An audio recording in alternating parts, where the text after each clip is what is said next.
The shocking truth to the Evander Kane trade has been revealed as the first domino falls for the Oilers' off-season plans. All that and more today on Oilers Digest as we break down how this will set up the rest of the summer for the Oilers. Lots of cap space, but that's going to be quickly eaten up by all of their impending free agents. All that and more today on Oilers Digest. But first, we are 12 subscribers away from 3,500 on the road to 4,000, almost halfway to 4,000. So we'd like to thank each and every one of you that has subscribed to the channel. But if you haven't already, folks, make sure you hit that button down below for any and all Oiler news. Yes, we saw it this morning when Nick broke it down here on the channel, but we can unveil the shocking truth with Kane, you dig it. I mean, I've used that so many times this season. I'm going to use it one final time as we bid farewell to Evander Kane. But when it comes to the groundwork for the Evander Kane trade from an insider, Frank Cervelli of Daily Faceoff says former Oiler Kane, not an easy guy to trade. I mean, he had a list of teams he could be traded to, and not only that, but the Oilers will miss his presence on the ice there. I mean, whether he's taking stupid penalties, getting in the minds of the opposition, or scoring, hit a few clutch goals in an Oiler uniform there. We can never forget the 2022 playoffs with him, McDavid, and Draisaitl. But farewell, Evander. But when it comes to how Evander Kane could be traded, and again, wasn't an easy guy to trade from Frank Cervelli here. When it comes to moving Kane, not an easy guy to trade. We had the 16-team no-trade list, so pretty much half the league, or exactly half the league. Of course, a guy who has been a mercurial player in terms of locker rooms over the course of his time, whether it is in, Winnipeg, Buffalo, or San Jose. I didn't hear anything too bad about his time in Edmonton there, so you know what, broken clock is right twice a day, right? So whether it's been any place, any stop he's been throughout his career.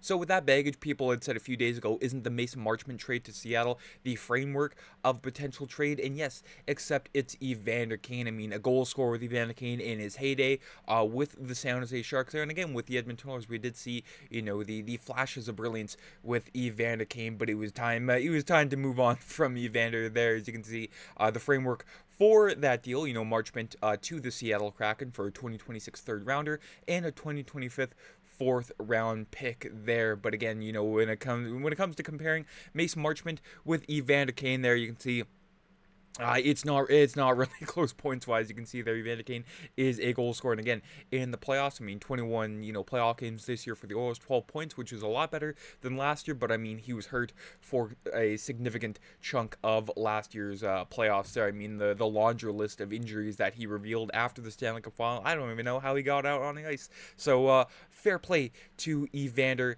Kane there. And Frank Cervelli again adds on pretty tidy work, and I think what it does is it highlights just how good of a player Evander Kane is. The fact that the Oilers were able to get something in return at all from Vancouver indicates there were other teams that were involved in the mix, and it was obviously a priority for the Oilers to clear out that salary cap space.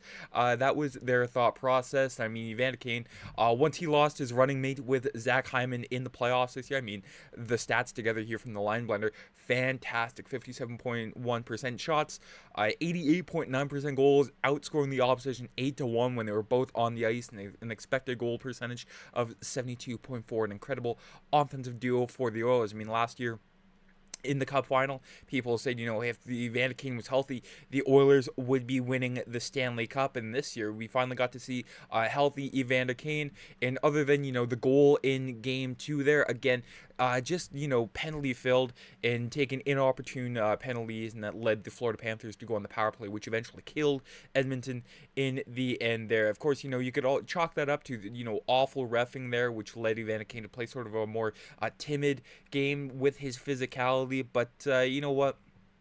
The past is the past there, and the Oilers will hopefully fill that physicality gap there with Trent Frederick, as we all saw his contract last week there, yet to be made official for the Edmonton Oilers. But as I mentioned, $16 million in cap space that's going to be quickly eaten up by the Frederick deal.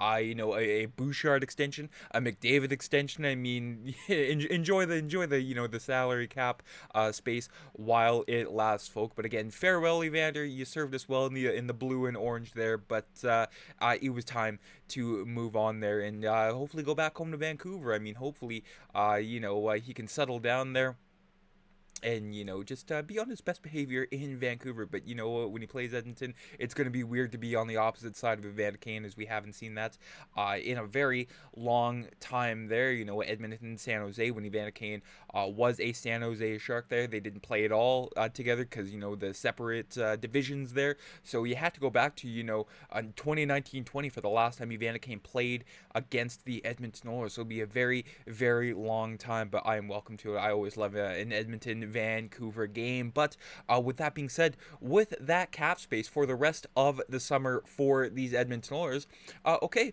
what about the others? As I mentioned, Victor Arvidsson, is potentially on the outs with the Edmonton Oilers. We still got to wait for Evan Bouchard. Could go to arbitration, could not.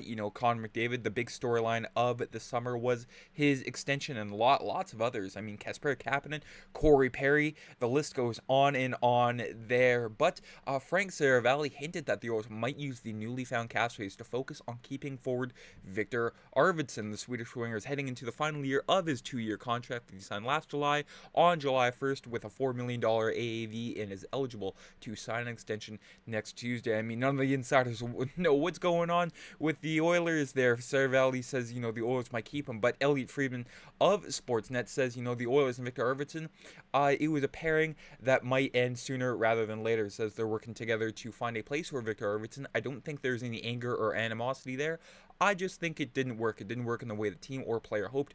Arvidsson has full protection, but they're working together for a spot. Sometimes it doesn't work, and you have to pivot. And again, I was very excited for Victor Arvidsson coming into last season there, July 1st, when, the Oilers did sign Jeff Skinner and Victor Arvidsson to sort of, put the Band-Aid on the wound there for the lack of finishing in the Stanley Cup final. But again, Arvidsson, a shell of his former self compared to, his LA King or even Nashville Predator days, where, a speedy winger off the rush, ability to puck goals at will, just wasn't all there for the Edmonton Oilers. I mean, again, not dissing the guy at all whatsoever here. Sometimes the two teams don't match there, and I wanted so hard to like Victor Arvidsson there. But, as much as, he was injured, he just kept falling down on the ice a lot. I mean, I think I made that a recurring gag over the season here with Victor Arvidsson. But, RV, sometimes, again, it just does not work out there.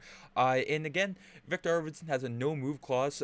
So, before the trade deadline, lots of trade proposals, including Victor Arvidsson, but we didn't find out. I believe this was 4 days before the NHL trade deadline when Elliot Friedman discovered he had a no-move clause. And not only that, folks, but the cherry on top was you found out Adam Henrique has one too. So that was some anger from Oiler Twitter that day, myself included there, when we didn't find out about that until 4 days before the trade deadline. So we'd gone, nearly an entire season before finding out that they had those clauses with them. So Oilers management, tip of the cap to you for, being so secretive about it. But again, that was very, very dumb. But I mean, whatever you can do to entice free agents. But again, July 1st, Jay Fresh here, Victor Arvidsson, a middle six scoring winger who thrives off the rush, loves to shoot the puck, great secondary scorer, although it hasn't translated in the playoffs recently. Again, he had a few goals during the Stanley Cup playoffs, but again, comparing this year to, not just the year before, an injury-riddled season with the LA Kings, but again, the year before that with the LA Kings, 59 goals in 77 games, 26 goal scorer. That was the Victor Arvidsson we were expecting there. But again, with the Oilers, 67 games, 15 goals.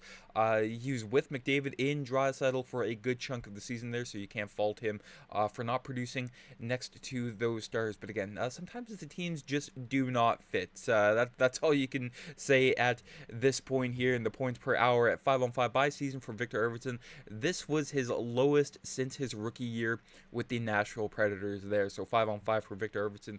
Had pretty much no special teams time at all this season. That's, again, what we were expecting from Victor Arvidsson, somebody who can score at 5-on-5 there. And not just Victor Arvidsson, but you look at the rest of the team here. Elliot Friedman says, I think they're trying to work something out with Corey Perry. I'm expecting Kasper Kapanen to stay on a low-risk deal. Big fan of that. I mean, Kasper Kapanen, very inconsistent, but when he's consistent, you know what? You never know what you're going to get with him. Scored some big goals here for the Oilers this year. I mean, he was, a low risk move, anyways. I mean, picked him up off of waivers from the St. Louis Blues. But the big ones, Evan Bouchard in Connor McDavid. With Evan Bouchard, with his arbitration case, it's a big number, and everybody knows that. But there is a goal to try to get it done this week, and that coincides with the McDavid extension talks. Evan Bouchard is certainly monitoring the upcoming negotiations with Connor McDavid. With that being said, don't expect him to come off of his $10 million per season number. McDavid is making a lot of players very rich in Edmonton, as we all expected. Evan Bouchard projected, 8 years at $10 million. I mean, sign him already. What are we waiting for? But we should expect to see something about Evan Bouchard, hopefully, this week there. The news, hopefully, just does not, stop coming here for the Edmonton Oilers. But with Connor McDavid from TSN's Ryan Rishaug, it sounds like Stan Bowman and Jeff Jackson are in Ontario. Meetings have begun with McDavid's agent, with broader discussions about the organization in direction being the starting point. I mean, McDavid just has to tell them to go get a goaltender, and that's pretty much what they only have to do. Again, would expect this to push well past July 1st as the two sides take their time working their way through different aspects of the negotiations. My sense is there are no numbers being tossed around at this point, but bigger picture discussions underway. So McDavid is very serious about, trying to see the direction of the franchise before he sits down and sort of, cements himself to something long-term with the Oilers. And again,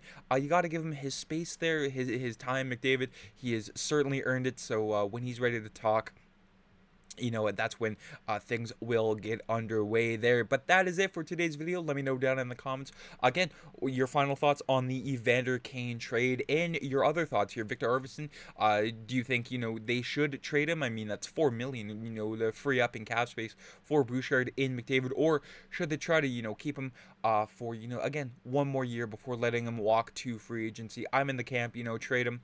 Again, wasn't a fit there, so see what you can try to get. A couple picks, sure, I wouldn't complain about that whatsoever there, but let me know down in the comments. And if you haven't already, folks, make sure you subscribe here to the channel. Lots of stuff coming our way during the draft in free agency there, so stay tuned to the channel. Take care. I'm Matt.